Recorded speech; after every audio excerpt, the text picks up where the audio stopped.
Treat a repeated expression as one quantity.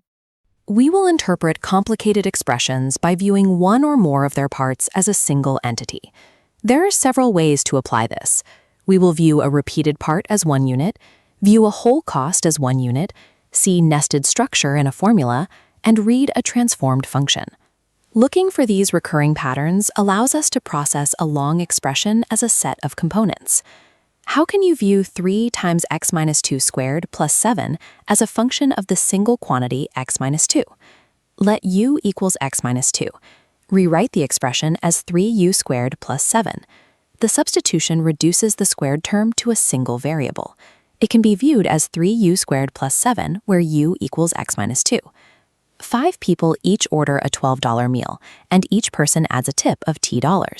How can 5 times 12 plus t be read?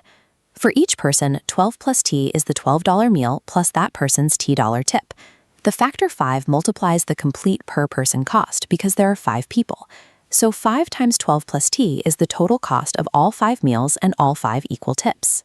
In 5 times 12 plus t, t is the tip in dollars per person, and 12 plus t is one person's complete meal cost, repeated 5 times.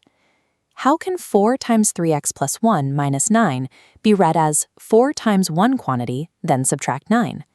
The inside quantity is 3x plus 1. That whole quantity is multiplied by 4. Then 9 is subtracted from the result. The expression can be read as 4 times the quantity 3x plus 1, then minus 9. In h of x equals x plus 3 squared minus 5, what part should be viewed as one quantity to make the structure clear? The quantity x plus 3 should be viewed as one unit. How would you check this result? The quantity x plus 3 should be viewed as one unit. Read the inner quantity before applying the outer operation.